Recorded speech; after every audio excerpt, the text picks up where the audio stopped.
Good morning, everyone. It's Friday morning, so I hope you guys have a whole bunch of coffee to support you through the session.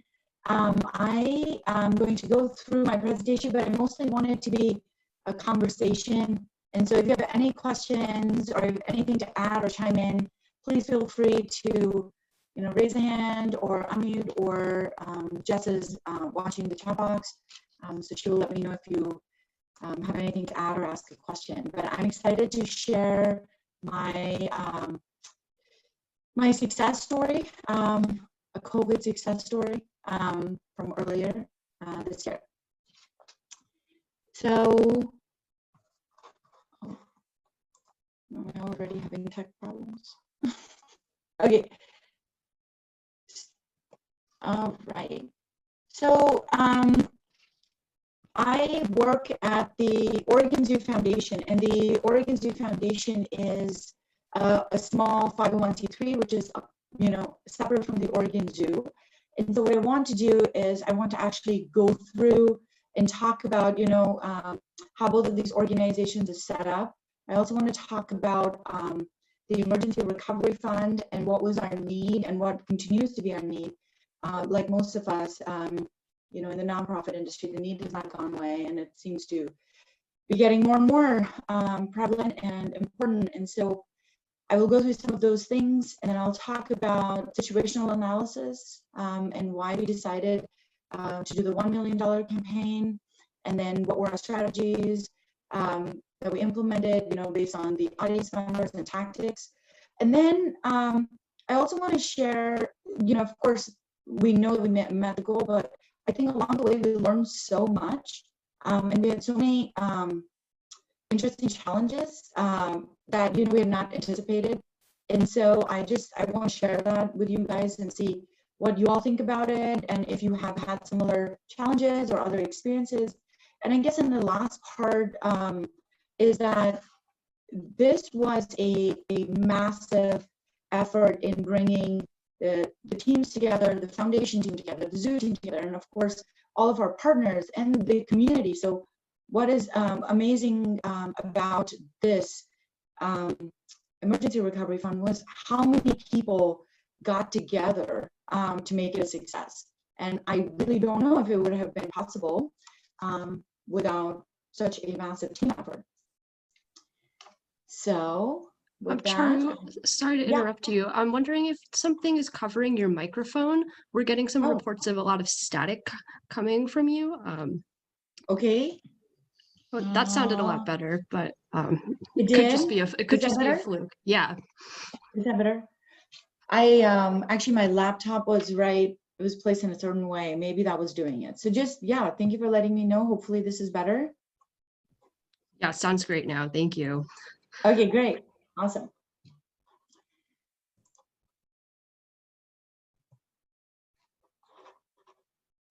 Actually, bear with me for just a second. Unfortunately, are you guys also seeing the Zoom pop-up window right here on top of my slides, or is it just me? It's really distracting. Yes. All right, no worries.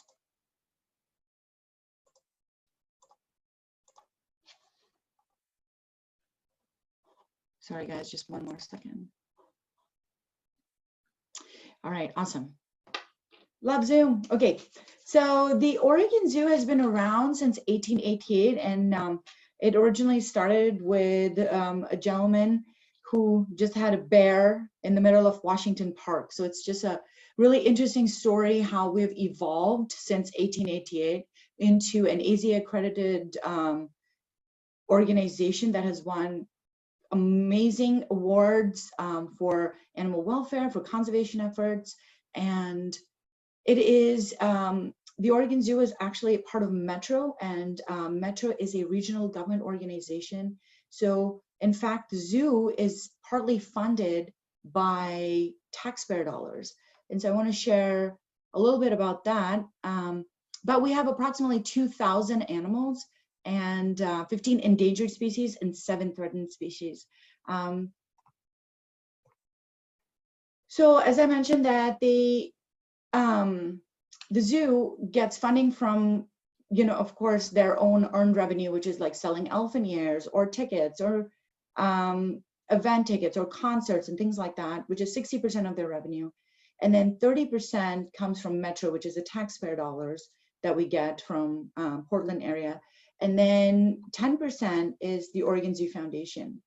The Oregon Zoo Foundation also supports capital improvements and other things, and those are separate campaigns that we do, but typically we support 10% operational expenses from year to year. What is really amazing about the zoo also is that we have a lot of community support because it's been around and it has really good presence and positive presence within the community. That in 2008, $125 million bond was passed in support of the zoo and upgrading some of the habitats. And we are almost at the end of that bond construction phase, and we are kind of in the home stretch.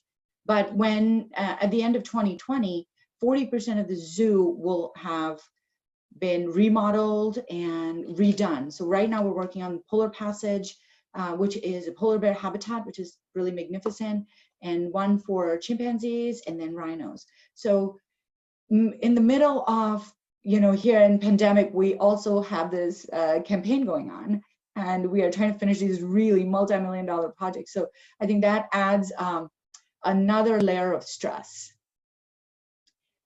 So I want to share a little bit about the Oregon Zoo Foundation. So the Oregon Zoo Foundation is actually, I want to say, in terms of a nonprofit, it is quite, it's like in its infancy stage, because we have only been around since 1997. In the past, there was Friends of the Oregon Zoo, which, they did fundraising and stuff, but not as formally as the Oregon Zoo Foundation is. Also, I want to mention that a few years ago, I want to say approximately 5 years ago, the Oregon Zoo became an enterprise fund, which meant that whatever money they raised by selling tickets or admission or other kinds of revenue from concerts, they got to keep it. Prior to that, Metro was supporting the zoo, and if there were extra funds left over, for instance, they went back to Metro General Fund because the taxpayer dollars are kind of helping the zoo or keeping the zoo going. So because of that, it is a really interesting combination of how the foundation over here, I'm going to go back here because it really helps kind of put in perspective. So the foundation does 10%, Metro supports only 30%, and the zoo has to now earn its own 60% of the revenue, but in the past it used to be different, and Metro used to support a lot more. But in the community, the general feeling is that Metro runs the zoo, or the zoo belongs to Metro. And so from fundraising standpoint, some of our very, very long-term donors and strong supporters are always wondering, but why isn't Metro stepping in? So when COVID hit and the zoo shut down, we had our own donors, who've been around for a long time saying, why isn't Metro doing more? And so I think I will share a little bit about the complexity of this fundraising situation in just a minute. But so the Oregon Zoo Foundation's sole purpose is to raise funds to support the Oregon Zoo. And we are currently in an $8.5 million comprehensive campaign where we are raising funds to outfit these habitats that we're developing, but at the same time, we are doing $5 million specifically for programs for animal welfare, conservation work that happens here in the Pacific Northwest, and also in Borneo and Malaysia and different parts of the world. So March 17th is when the zoo closed, and the zoo remained closed for about 117 days. So I want to share some of these numbers because people who are not from the zoo world don't really realize how much money it takes. So it costs $84,000 per day, and that is after severe budget cuts. And in other, in pre-COVID times, we were spending something like $150,000, $180,000 a day to run and operate the zoo. So as you can see, we've basically cut down in half, and how much money we can utilize for zoo operations. Animal welfare is one of our, is our North Star, as everybody at the zoo likes to say. And we have cut that significantly, more than half, to $43,000 per day. So if you think about our $1 million campaign, we did it just as a way to bridge the gap, because we were losing resources and funds so quickly. And then we need $2.5 million a month to run the zoo. So just wanted to share, again, the Oregon Zoo closed temporarily due to COVID on March 17th. And like all of us, I want to say that when we closed on March 17th, we had all these hopes and dreams that we were going to be opening back up in June. We were ready. We were going to be fine. But here we are. So on March 26th, Metro, that the regional government body that kind of oversees zoo operations, announced 60% layoffs. This includes seasonal employees at the zoo. And just to give you an idea, there were 18 people, for instance, in the marketing team, and only 3 people remain. The education team, which took care of, educational programs and stuff, there are only 2 people left. So the one area where we did not have sort of layoffs right off the bat was animal keepers, animal care staff, anybody who's working directly with animals, because again, we want to make sure that the animals are happy and healthy and well taken care of, pandemic or no pandemic. Another thing to think about in terms of zoo fundraising is that if you think about a shelter, ASPC or something, when you get an animal, you foster them, you take care of them, and then they get to go home with a new family most of the time. But at the zoo, when we have animals that are rescued from the wild, they cannot be returned to the wild. So we have the animals for the entirety of their life, whether that is a chimpanzee who's 6 years old, or an orangutan that's 65, or a penguin that's 12 or 30. And so we basically have babies that we have to take care of for the entirety of their life. So on March 26th, when the layoffs were announced, the foundation sort of put their heads together, the leaders put their heads together and said, we will have to come up with a plan to bridge the gap, because the zoo being closed had lost 60% of its revenue from being closed, because as an enterprise fund, that's how much money they were kind of earning for their own operations. So it went away almost instantly when we couldn't have any visitors come through. So then we designed a emergency recovery fund, and we launched it on April 23rd to raise $1 million. On May 13th, we met that goal, and we were excited about it. But at the same time, on May 13th, how as with every 4 weeks, it became more and more clear that, oh, we're not going to open in June. Oh, I'm not sure if we can open in July.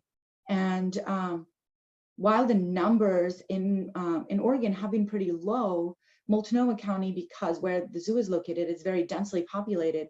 So we have actually not left phase 1 the whole time, and we're still in it. So we have very restrictive of how many people we can actually bring in. And so, but we were excited when the governor said that, hey, you can bring people into the zoo, but she capped it at 250. And there was some outrage around that, because 250 was not nearly enough. We have about 100 people who are taking care of the animals and staff already on site. So would that mean that we can only bring in 150 people? So that was just cost prohibitive. So the foundation, working with the board, with members, we sent out lots of letters to Governor Brown, and we bumped the number up. And just to put it in perspective, on a regular, beautiful July day, on a sunny, gorgeous day, we can get up to 10, sometimes even 12,000 people at the zoo. And currently, or in COVID times, we could only get up to 2,000, if that. So you can see how not being able to bring visitors and losing 60% of the revenue just instantly just really made it hard for the zoo to survive. So we were excited, but on July 9th, we were able to open the zoo back up, and in very limited capacity. But since then, our issues continue in some ways to worsen, because now the gap between our revenue and that we're generating currently in this reduced capacity and how fast we are going through our reserves is widening. And now we're at an $8.5 million gap. And so, you know, yesterday, literally, it was decided that the zoo will close 3 days a week, Tuesday, Wednesday, Thursday, until February. And we'll be open in the evenings for zoo lights, just to save approximately $80,000 or $100,000. So it's hard times, really, really hard times for the zoo. So in developing, are there any questions? Sorry, I'm just kind of powering through. Are there any questions up until this point, Jess? No questions right now. Okay, awesome. So before we decided how to approach this fundraising campaign, we wanted to actually spend some time thinking about what can we rely on, and what are our strengths and weaknesses, and what could be potentially, you know, an opportunity for the foundation, and we'll talk about it in just a second, but also what could be the complications from running this campaign. So like I said, the community, the zoo is a cherished community institution. People love it. And we hear all the time that generations and generations have been coming here. And a lot of times our donors who have not been to the zoo for 25 plus years are still donating generously, and, you know, sending really special notes and saying, thank you for taking care of the animals, just because they have these really great memories of being at the zoo and really, and really enjoying the place and how well we take care of the animals. The other thing I want to mention is the zoo has been very transparent all along. Part of it is also that as a part of the metro, being under the metro umbrella, we have all of this extra reporting to do because we're a government organization. And at the same time, we do, you know, we have done amazing award-winning work. For instance, Elephant Lands, which is where we have our Asian elephants, is about 6 acres of space where the elephants walk around all day, you know, foraging for food like they would in the wild, and they walk 8 to 10 miles, like just like they would if they were in Borneo, Malaysia. So, so we have really utilized our resources in the best possible manner to provide a really great, natural, as best as possible environment. And so because of that, we, you know, the Oregon Zoo has a lot of trust in the community. I also want to say that trust has been built because, you know, even when we had sort of unfortunate situations, the zoo was very forthcoming in sharing what had happened. There was a time when there was an issue with a campaign that was going on, and then they were very forthcoming in informing the community about what had happened and how they had overspent, etc. So I think all of that, being vulnerable, being honest, has really helped the zoo all along. And I think if anybody is at all familiar with the Oregon Zoo's social media, it is 100% amazing. It's like my daily detox. At the end of the day, I just go to our Facebook or our Instagram and watch the red panda pouncing on his mom, or watch the penguins go for a hike in the arboretum, and it's just creates so much joy. So some of the weaknesses for our organization is that the trifecta. So Metro, the zoo, and the foundation.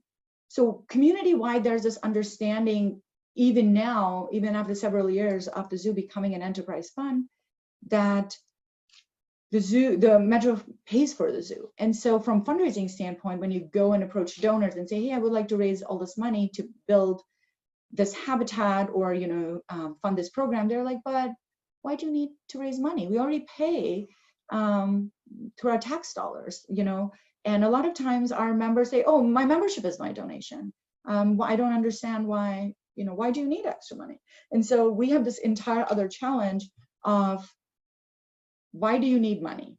And so it makes the job of the foundation staff incredibly hard, because every time we approach donors, we have to start from, you know, way back where, and then explain ourselves to the current day scenario where the zoo is earning its own revenue, Metro only gives a specific amount, and then the foundation steps in. And so there's a lot of conversation around that, and we continue to have that. One of our long-term supporters who significantly invested in the zoo too, when COVID hit and the zoo had to close and we were looking for these extra funds, he said, well, I think it's time Metro steps in, or, you know, why is Metro not stepping in? So even with donors who have been around, who know what we do, continue to have questions. So we definitely had to think about that. And then the idea of losing 60% of the revenue in an instance is really scary. The opportunities in our scenario was that in the trifecta, because the Metro has been so deeply involved in running the zoo previously and even now, that a lot of times, or I would say it surprises me how the community members don't know much about the foundation. And that is another barrier that we have to overcome, because people are like, oh, you can give to the zoo, or you can give through the foundation. Oh, I can include the foundation in my will. And so from that standpoint, think about the challenges that we have to overcome when we're having these conversations with potential donors or existing donors, where we are trying to explain, yes, the zoo is a part of Metro, they get only a fixed amount, but they still need all this other money to do innovative research and work in animal welfare. So I think during the Emergency Recovery Fund, we had an opportunity to really share that the Oregon Zoo Foundation is really stepping up and is working with the community and a lot of the partners to actually raise the funds, and that the foundation will also supply additional reserves that we've always had for exigencies to the zoo, so that they would have, you know, over $2 million to sort of bridge the gap between where we were when we closed and whenever we reopen. The threats, as I mentioned, you know, is a complete shutdown.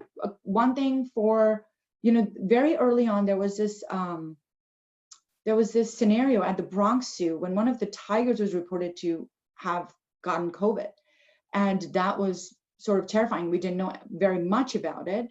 And then the idea of animals potentially getting sick with it was really, really nerve-wracking. And that would mean, how would we quarantine, you know, all the staff and the keepers and the zoo and with all the animals, and 2,000 animals, the animals still have to be fed. If we went to complete shutdown, what would happen? And so all of those were like really complicated questions that the zoo was trying to answer. But I think the zoo leadership was really careful, and they made sure that the staff and the animals were really well taken care of, and that they had the PPE, and then they felt safe, and then they were following the protocol and following all direction from the health authorities to make sure that everybody was safe.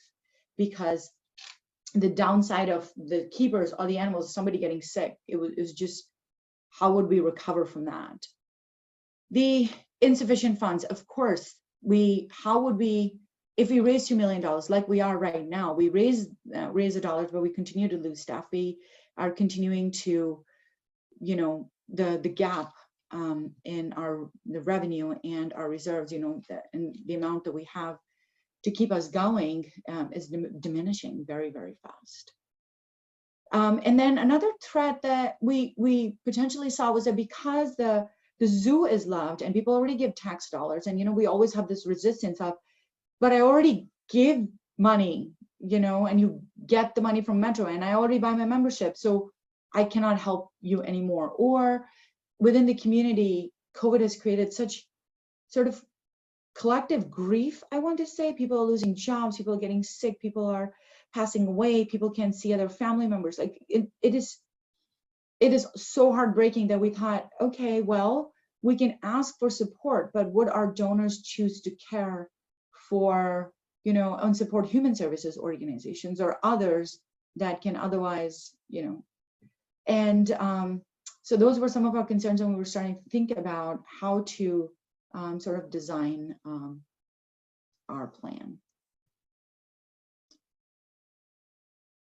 So this is, I always like, I don't know if how you guys work in, designing strategy or writing plans. I have a 8-foot by 4-foot whiteboard, the sticky whiteboard of 3M, that I can take off and put on a different wall. And I have it in my office. And I love drawing big diagrams and, kind of doing a brain dump on it. And then kind of sifting through the information, organizing it and saying, what do we have? And so one of the things that you're looking at is these, these circles where who is at the core. And I think anybody who's a CFRE or you all are fundraisers, so you know exactly what this chart really means, is that the most amount of money will come from our closest supporters and so on and so forth. So it goes out. But how do we also communicate with these people? So for instance, board members, leadership, major donors, they will get a phone call from the executive director, for instance. But where do they go to find this information? So if for a major donor, they would find the information directly with us. They will contact us. They will contact the major gift officer or the executive director. But what about like the general community members? What about the annual fund donors? What about volunteers? What about event attendees that have come in the past? We wanted to share the message, our need, how significant it was, how urgent it was. But we wanted to reach out to all of our audience. We also wanted to see, also analyze, how do these folks give? So the event attendees, do they actually give outside of coming to a concert? So in developing a plan and saying, hey, we're going to target all these concert attendees or just regular zoo visitors, are they going to give? So do we develop this elaborate plan and then we don't have a result, right? And again, the last aspect was what exactly are we asking them to do? Are we asking them to help us get the $1 million? Are we asking them to renew membership? Or what exactly we're going to ask them to do? So during this phase, we actually created some segments where we separated lower level memberships that were up to $219, or just basic level memberships. And we targeted them separately because we wanted them to renew their membership. We wanted them to still believe in the zoo and the idea that they will be able to come eventually whenever this thing goes away. And so we were just blown away by how many thousands of members renewed during this time. So outside of the Emergency Recovery Fund, every time we ask our members month after month, they continue to renew their membership at all different levels. And actually, we also saw a surge in members renewing at higher levels as a way of renewing their membership and giving additional support. So I'm not covering the membership aspect of it, but typically membership brings in about $6 million a year. And we're definitely not at $6 million, so far, but we're doing way better than we had expected.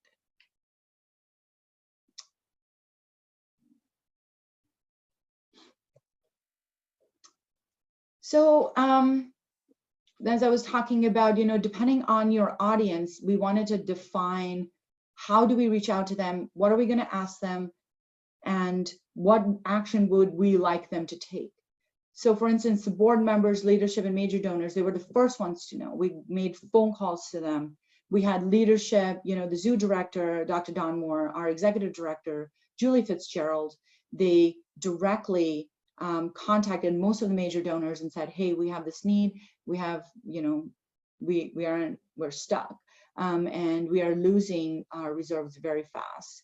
And direct communication was really helpful right in the beginning, because then major donors, the leadership, they had a lot of trust and faith that, okay, we'll figure it out. We will come together and work on a plan and then deliver it.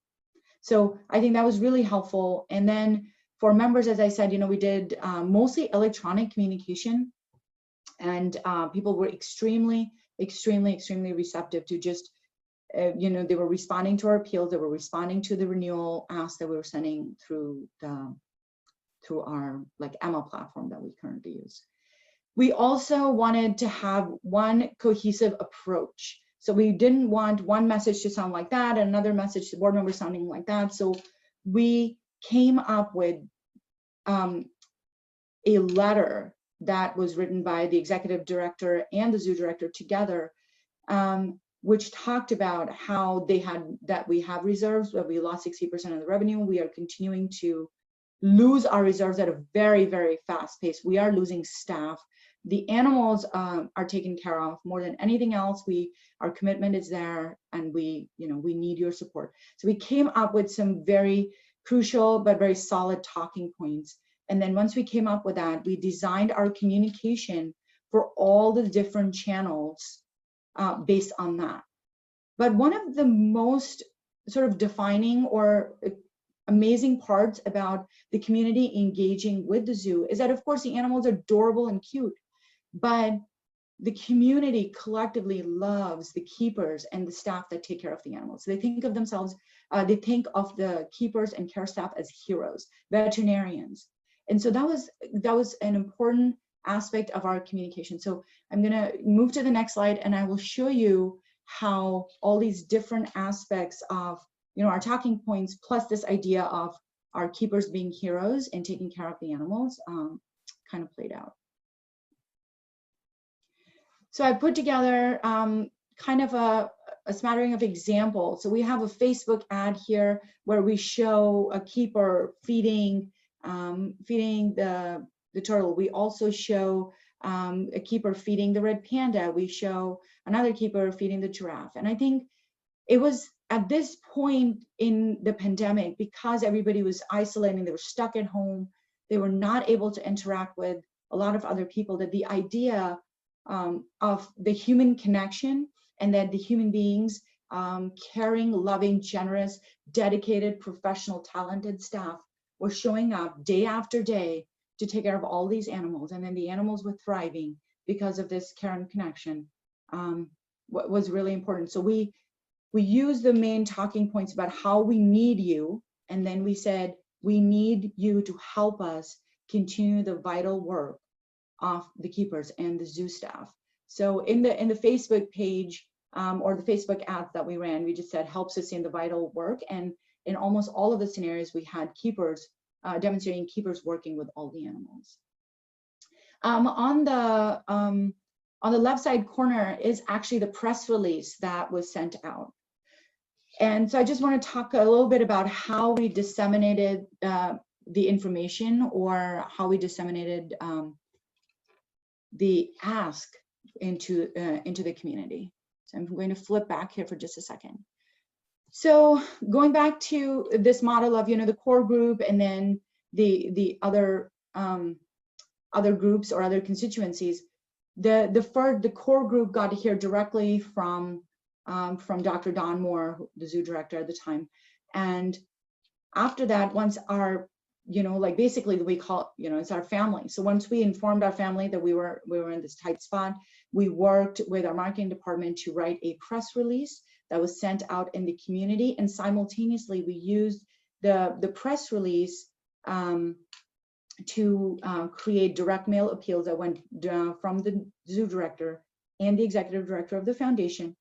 And we sent them out to the next layer of donors, members, general donors, annual fund donors, staff and volunteers. So they were the next ones to get the written communication, and then they got a follow-up email. And in every single communication, we shared the zoo director and the executive director's direct numbers and emails. So we wanted people to feel that if they had a question, that they could write to them directly. And I know that sometimes can be very nerve-wracking to be so vulnerable and so available to the community. But what is really interesting is that even though we made all that information available, people wrote positive, encouraging notes saying, we stand with you. Thank you for doing what you're doing. We will give what we can. And so even if they were not like the major donors, it was the general, annual fund donors. They wrote back saying encouraging comments. So that was quite heartwarming, and it was just great to see that kind of response from our constituents. And then once we sent the letter from the directors, we also then at that point sent out the electronic communication. And the last layer for us was we sent out, of course, appeals through our through electronic, whatever, email communication. We did display ads, we did Facebook ads, and we have partnerships with KGW, which is the local NBC affiliate, and we have partnerships with Oregonian. And so we utilize all of our partnerships that we have within the community to get the information out. And that was our first day. On April 23rd, that's kind of how we disseminated the information. And like I said, we have all these examples of how we got the information out. What is really great about having community trust, and I want to share a little bit about our wins. So within 30 minutes of sending out that press release, almost every single news channel or media channel had picked up that story, and they were reaching out to us to say, okay, we are going to need you to come onto our channel, talk directly to the community. We need to hear from you, and we want to share your story. So I think it was incredible to have that sort of a response. It was instantaneous. Oregonian, it was KGW, Coin, you name it. And by Sunday, so this appeal dropped on Thursday, basically, and by Sunday afternoon, we had already raised $300,000, which, I mean, we wanted to raise that money, but we didn't realize that that much would come through by Sunday. And almost 1 week later, we were nearly at the 50% mark. And on May 13th, which is 21 days, which is literally 3 weeks later, we had met our goal. So I think that was incredible to see how the community had stepped up and everybody's collectively working together to support the zoo. Every time I come to this part, I get so emotional about it, because I love the zoo, and my most favorite memories of childhood are from visiting the zoo with my family. And while we were designing, sorry, I would take a break. I really love the zoo. And actually on the day that we dropped the emergency recovery fund that morning, I woke up at 6 o'clock, and actually I was barely sleeping because I was too anxious, and I was crying so hard right here in the room that I'm standing right now. I was crying so hard that I think I woke up my kids. And I wasn't crying because I was terrified if we were going to raise the money or what would happen. It was the idea that a place like the zoo would not exist or could not be accessible to the kids in the community, could not be accessible to the families, and the idea that the animals would, how would we take care of them? And so just on a personal level, it was very, very hard. So I want to share these really, really amazing notes that we got. So when we were setting up the online donation form, Blackbot gives you an opportunity to say, hey, do you want to leave a note about, what to use the gift for, something like that. And so I was working with our data person, and she was like, maybe we should just leave it in so people have a chance to, if they want to say something about their gift, or, we just added a comment box in there. And I said, if you say just comment, that doesn't sound really nice. We said, so we decided to say, leave us a note. We labeled that. And it's such a small, tiny little thing that brought so much joy to us in such a hard time, was we got thousands of notes saying, we love you. We love what you do. Tell the keeper, Asaba, we miss him. He's doing great work. Thank you for taking care of the red pandas. Thousands and thousands. You are part of my family. It was just, we would wake up to all of these messages from the community saying, we care about you. We will stand with you. We will work with you. We will do our best every single day. And so what we decided to do was we would capture all those little notes, and then we started sharing them within the the staff. And it was very uplifting, because there was so much uncertainty and so much, it was a hard time. And so being able to say that I don't live in Oregon, but I love what you guys do for the concerts and the summer camps. Say a special love to Filbert and Maple. They are our beavers.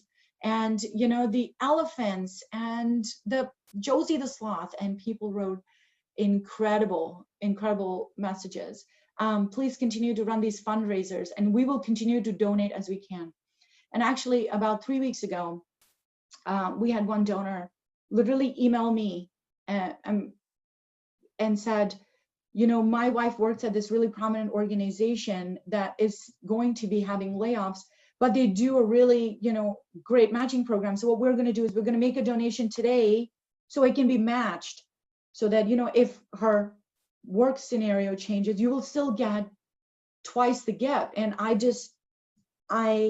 didn't even know how to respond, because that is the level of love we have in the community. So it was incredible. But this was my favorite part, is that just, you know, one simple thing about being vulnerable. And actually, so I take it one step further, and I don't know if I necessarily recommend doing something like that, is that some of these messages that were coming that seemed like it would be nice to do a response whenever we would get a form that said, hey, here's another donation made. To some of them, I was even responding back saying thank you to that. And it was just, it was an amazing moment in fundraising for me, to be able to connect with donors at that level. All right, so just to share some statistics of how many gifts we got. So total number of gifts were approximately 6,000. The average gift size was 175. Our largest gift was 50,000, and the smallest gift was $5. And the online donation form was a hit. I mean, I couldn't believe how many gifts were coming from that. We got gifts from every single state in the United States, and we also got 10 international gifts. Actually, maybe I could do a screen share and show you when we go into the discussion phase. I'll show you the Cub in the Tub video, and because it was spring, we have a American black bear. His name is Dakota, and actually, the way we say spring is here is when we see Dakota climb up on top of this tree, like right up on top, and starts munching on these new greens that are coming out. And so every time that happens, somebody says, okay, spring is here because Dakota's in the tree, right? So he's a real character. And then as this pandemic is going on, you know, at this one point, he had this thing called a Cub in the Tub, and he has this giant tub, and he's just splashing in it. It's a warm day. And our social media and communication team is incredible. And if I have a chance, I'll show you some of those, a couple of those videos. But here's Dakota just splashing. And that video made airwaves. It became national and international news, and it went viral. And we were literally getting gifts from people saying, hey, I'm giving because of the Cub in the Tub video. And so I think that was so, it was fun to watch Dakota have that much fun, but at the same time, having that kind of response. Again, it talked about how they were well, the animals were well, that we were taking care of them, they were happy. And I think that was so important to share that with our donors. But the average gift size, 122. So in a scenario like this, when you raise $1 million, you know, you could just go to 10 or 5 of your major donors and say, hey, write us a check. But, you know, thinking about this concentric circle, if you go back and think about it, you know, the 80-20 principle, that you get, you know, 80% of the money from 20% of the people. But this was like the reverse. The entire community had just come out and said, no, we're going to support. We're going to give you our $5. We're going to give you our $20. We'll give you what we have. I don't have a job, but I'm sending you my $20. Here's what I can afford. Here is, you know, my son, he's 8 and he's missing the lemur, so he wants to give you $9. And so I think it was wonderful how the community had just collectively said that we're going to be there for you. So no situation is ever without, never without any challenges. So it is right in the beginning of the pandemic. We're like 1 month into the pandemic. We don't know how long it's going to last. We don't have the infrastructure. Like right now, I would say I have a proper desk. I have a couple of monitors, so I'm being able to manage it. Back, we were just working on our laptops because we were like, oh, we're going to go back to the office here in just a minute. And as the pandemic continued, we had to rewrite all of our processes, stewardship process, letters, you know, acknowledgement letters, tax letters. How are we going to print these things? How are we going to send them out?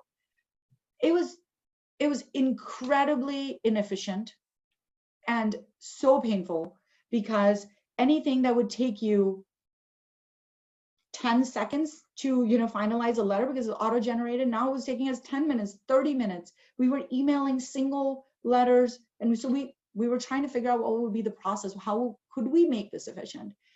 And right in the middle of it all, we're doing this $1 million campaign, and then in 3 weeks we get 6,000 gifts that we have to process, that we have to acknowledge, that we have to do the stewardship. And it was like crushing to say, oh my gosh, how can we be so inefficient? And there was nothing we could do about it. And it wasn't like we were trying to be that way. It was just that we didn't have process and infrastructure set up to do that kind of work from my tiny little, you know, laptop. The gift entry was nightmare because the gifts were coming so fast that at one point, you know, that first weekend when we got the $300,000, it was like 1,800 gifts or almost 2,000 gifts that came in, and they were all small gifts, but it still had to be processed. It still had all the, you know, the back end stuff. It had to happen. So, and then what was the saddest part was when we were doing all of this, and I'm relentless. I was like, I don't care if I have 20% less time. I'm a manager. I'm gonna push through. And actually, our entire staff, everybody was like, okay, we're gonna work fewer hours. We're gonna get a pay cut. No worries, but we're gonna push. But how's that going to help when you have such a truckload of work coming and you have all these infrastructure challenges?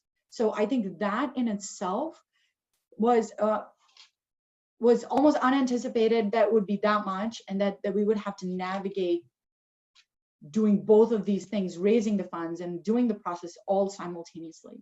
And I don't know if you guys, I mean, when I'm done with my presentation, I really want to hear from a lot of you, or as many as you can, to share how you manage the change in processes and develop new ways of working, because that took us, I want to say, that took us a minute to get organized. And then in hindsight, when I think about it, like hearing the news yesterday about how we were going to close 3 days a week and stay open for the remaining, it's still heartbreaking, because that $1 million or the $2 million they eventually we ended up giving to the zoo, it didn't do anything. If you think about it, it feels like, did we actually do anything? Did it make an effect? Did it make an impact? Did it make change? And, you know, whenever I go in the dumps of that, our ED is very good at reminding that we haven't stopped fundraising. So when we raised that money, we gave it to the zoo, we stopped the bleeding, but we went on and on and on.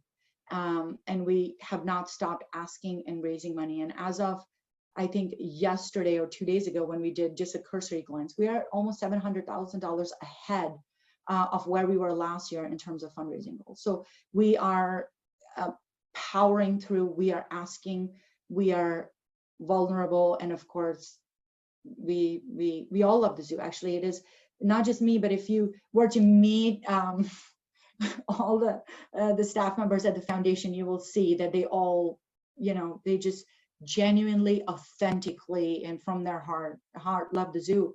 And despite all the challenges, everybody's persevering, and that is definitely something that I think is an achievement, that we all so dedicated that we are not giving up. So actually, so, you know, earlier in the beginning, lots of people had, so I want to talk about some of the bold moves, because a lot of organizations, a lot of nonprofits are having this anxiety over, can I ask my donors? How many times am I going to ask? How do I tell them that, oh, we already raised $1 million, but we need more? And what do I tell them now? Can I tell them, you know, and people are having a lot of anxiety about, do I keep asking? I don't have anything to ask for. I don't have, you know, I don't know what to say. But we kept asking. And all we did was tell them, this is the crisis we're in. We have to take care of these babies. We have to feed them. And actually, I remember our deputy director, Sherry, once said, it's like having 2,000 children who all have different dietary requirements. One is vegan, one has celiac, one is vegetarian, one cannot eat cheese and dairy. And so she just put it in perspective, said we have 2,000 animals that all need to be fed and cared for in a very specific manner. So this is not just simply, you know, this is not simple. It was very, very complicated to take care of these animals. So, but at the same time, we kept asking for membership renewals.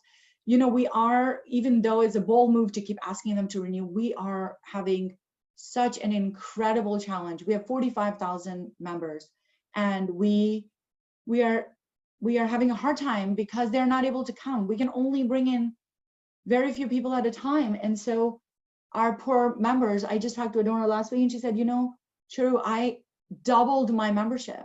I went from basic level to like a donor club level, but I can't come with my grandkids because every time I go online to buy these time tickets, they're always sold out.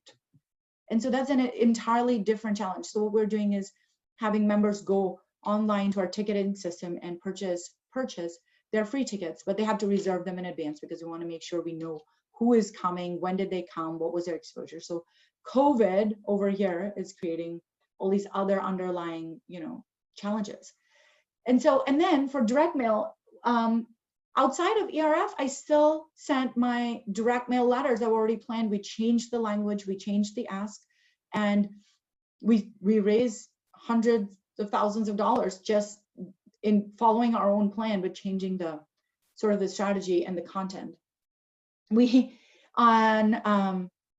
in our strategy, what I wanted to do for this plan for the emergency recovery fund was that it was going to be a 2-week nonstop flooding the airways kind of plan, because I wanted our message to completely be saturated into the audience. I didn't want anybody to not see that we needed help.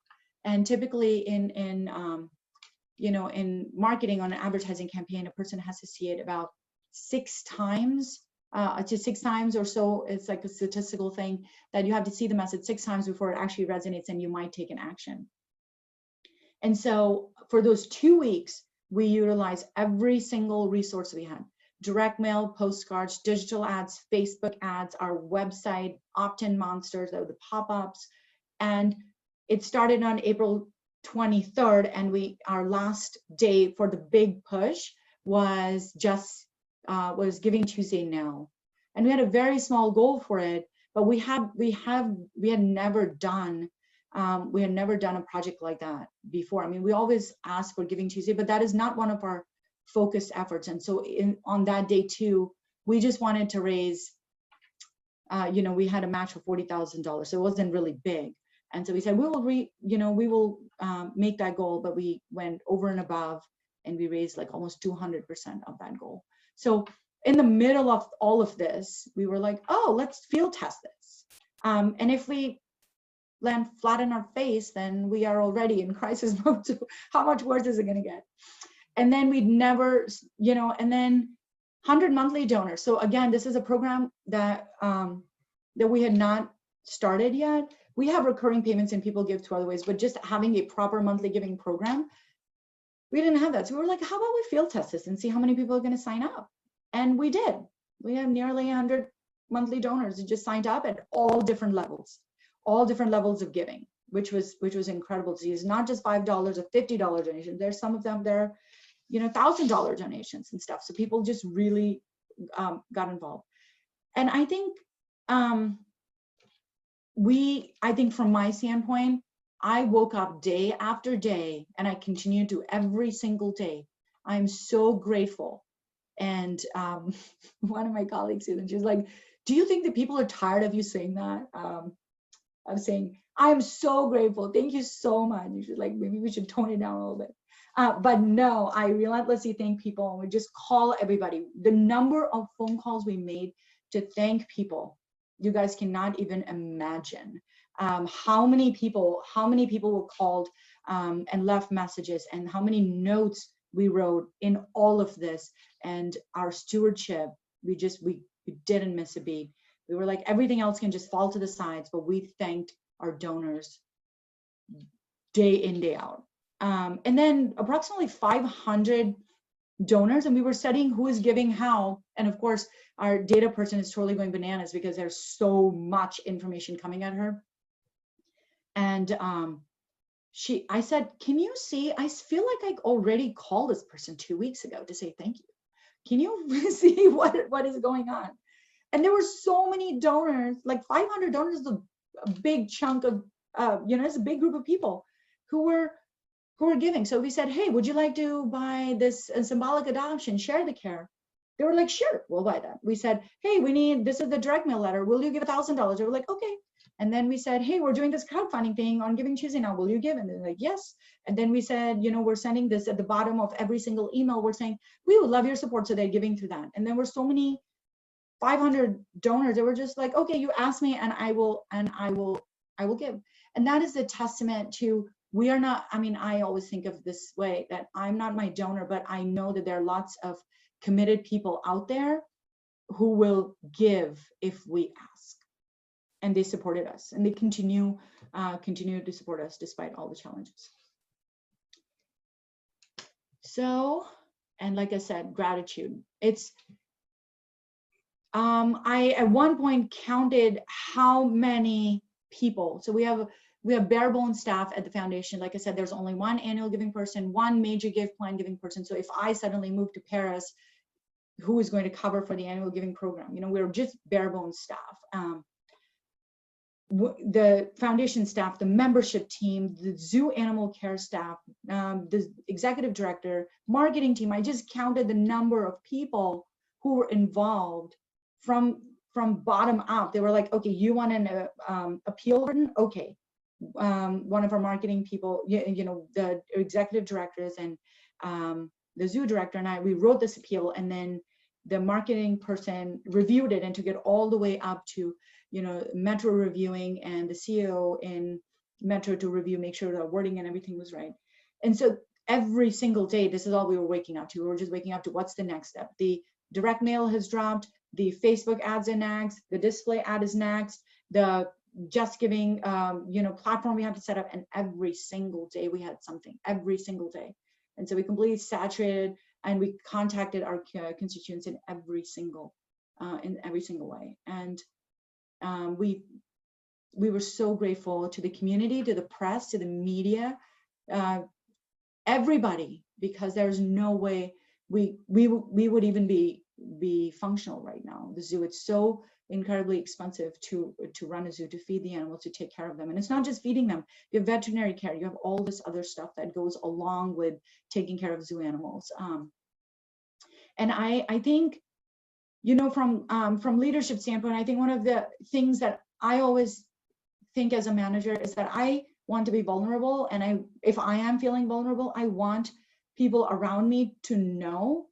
And so that if I ask for help, that people will step forward for me. And in the same way, the zoo has always been so transparent about their needs, about what is going well, what they can do better.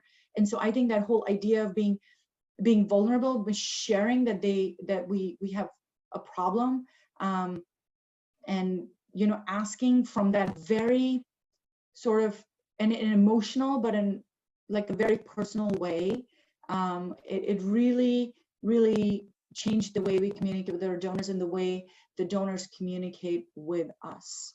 And I think that when the donors wrote us a note about, hey, can you please let Julia and Primates know that when I met her that one time, it was really wonderful to learn about the chimps. We let Julia know that, and then if we had a chance to write back to this donor and say, you know what, we let Julia know. And if some person, I remember this one person saying, hey, we remember Pete the crocodile, is he still there? So I am like writing to the keeper and saying, hey, I haven't been in that area for a long time. Is he still around? And he said no, and we have this guy. And so I wrote back to the donor saying, hey, let your twins know that that crocodile Pete is not there, and something. And so that was an incredible a journey to have been on for all those weeks and continuing since. So that is the story in a nutshell. And now I would love to just hear your guys' feedback or questions, thoughts, anything else that you might have. There was one question I got in the chat from Jason. He said, I'm from the Portland area and I'm pretty familiar with the Oregon Zoo. Knowing how special Zoo Lights is and how much everybody loves it, is the foundation planning anything special surrounding Zoo Lights to take advantage of the increased interest in the zoo? Does your plan differ from previous years? Excellent question, Jason. So Zoo Lights is very special. It's very labor intensive, and of course requires tremendous amount of labor hours, which, you know, I don't want to speak on behalf of the ops team, but, you know, given how our capacity is so reduced, just for everybody else, Zoo Lights is a kind of a light festival that we do in the zoo, and we decorate the entire zoo with 1.5 million lights. So trees and habitats and everything is just lit up, and it's like a beautiful Portland tradition that people have attended for years and years, and they come to visit the zoo during that time. So the challenge that we have with Zoo Lights, one, of course, you know, we start putting these lights up in July when we have all the resources. So how are we doing that now with such reduced capacity? So that's one issue. Then we have all these members who, you know, have access to Zoo Lights. So how are they going to come? And then the reduced capacity. Sorry, I have a 4-year-old banging on the door, but yeah, it is. Hold please for 1 minute. Whoa.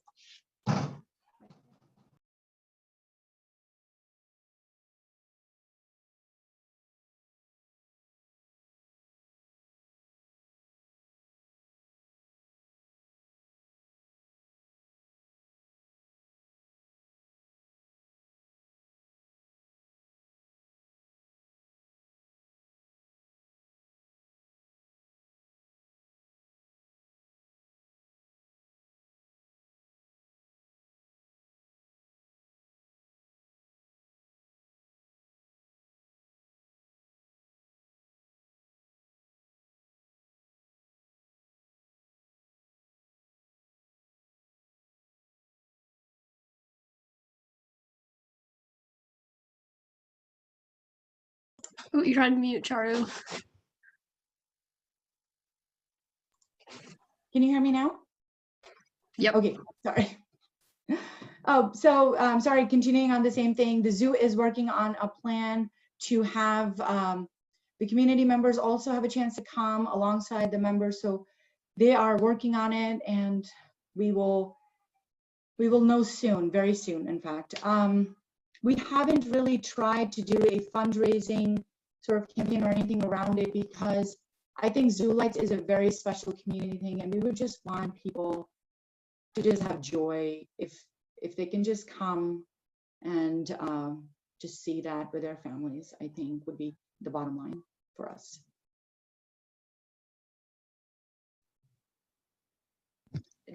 Any other questions or thoughts? Anybody else? From the chat, a JR said, have you done anything for individual donors, such as sponsoring a pumpkin eating or a birthday party for one of the animals for a certain amount of money, or virtual one-on-one tours or experiences via Zoom for people who are uncomfortable traveling? Yeah, we started this thing called Zoomings.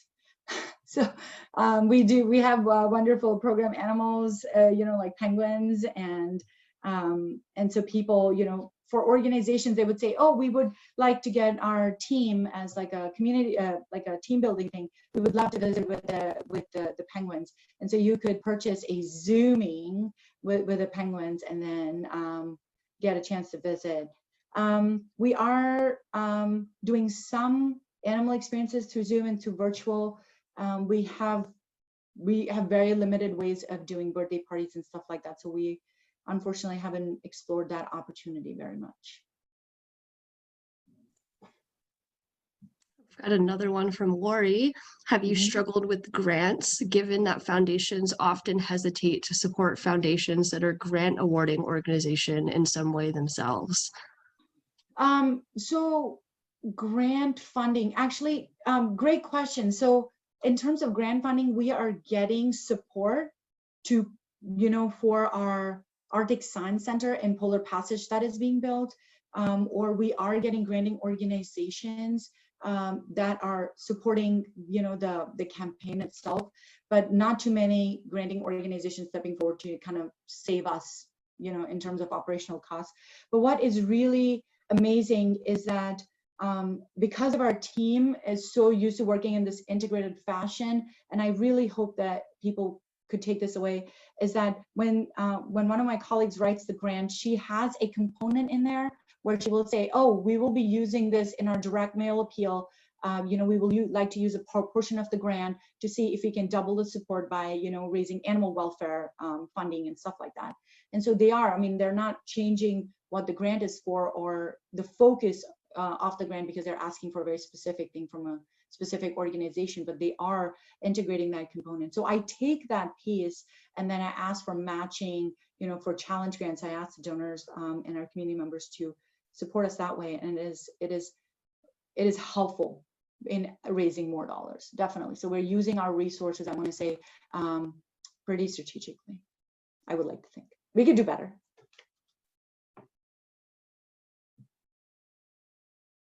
Any other questions? No? All right, well, my email address is charu.uppal@oregonzoo.org. If you have any questions, thoughts, or feedback, anything you'd like to share with me after the fact, I would love to hear from you. And thank you so much for coming this morning and listening to my emergency recovery campaign story. Thank you, and have a wonderful weekend.